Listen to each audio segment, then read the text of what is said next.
पोषक आहार कर्मचारी संघटनेचं जे तुमचं आंदोलन सुरू आहे, काय प्रामुख्याने मागण्या आहेत तुमच्या? मी जयश्री चहांदे बोलत आहे. आयटकची नेता आहे. आमचं आयटकच्या अंतर्गत आंदोलन आहे.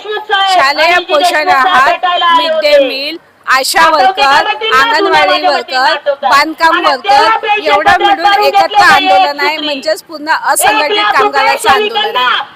शालेय पोषणवाल्यांना मागच्या वर्षी सरकारने आश्वासन दिले होते की तुमच्या मानधनामध्ये 1000 रुपयाची वाढ देणार, पण त्यांनी अद्यापही त्याचा GRI काढलेला नाही किंवा त्याच्यावरती चर्चा करायला पण तयार नाहीये. तर आम्ही शालेय पोषणाचं जे तुम्ही आश्वासन दिलं होतं सरकारने ते तुम्ही त्वरित मान्य करा. जोपर्यंत त्याचा GR निघणार नाही तोपर्यंत आम्ही इथून उठणार नाही असं आमच्या शालेय महिलांचं म्हणणं आहे. पण तुमचं आंदोलन या ठिकाणी बघायला मिळालं होतं. यावर्षी पुन्हा आम्ही प्रत्येक वर्षी वाडी अधिवेशनामध्ये आंदोलन करत असतो. त्या आंदोलनामध्ये सरकार फक्त आम्हाला फुल थाप देतो, खोटे आश्वासन देत असतो की तुमच्या मागण्या पूर्ण करणार, पण आमचं सरकार काही देत नाही. फक्त आश्वासन देतो आणि आंदोलन बंद करायला सांगतो की तुमच्या 8 दिवसामध्ये मंत्रालयामध्ये बैठक घेऊ आणि त्याच्यावरती तुमच्या समस्येचा निकाल काढू, पण त्याचा काही निकाल निघत नाही. आणि मी अंगणवाडी सेविका पण आहे. आम्ही 2023 ते 24च्या काळामध्ये 54 दिवसाचं आंदोलन केलं होतं.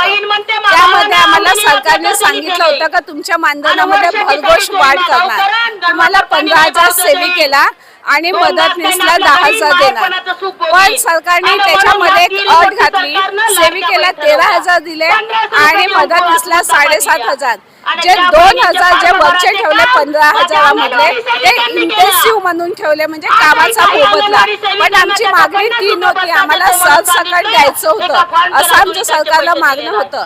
आणि त्याचप्रमाणे कर्नाटक आणि गुजरात राज्याने जे डिक्लेअर केलं की ग्रॅज्युएटी देणार, तर आमचं असं म्हणणं आहे की त्या स्टेटला मिळतात, आपल्या महाराष्ट्राला का नाही?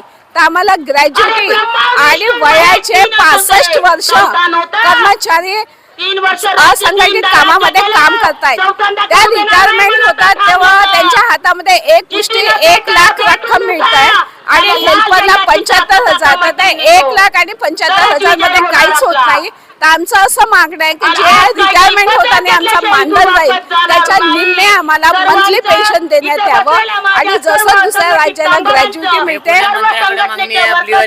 महिला बालकल्याण आदिती तटकरेंसोबत बोलणं झालं होतं, बैठक झाली होती 25 जानेवारी 2024ला.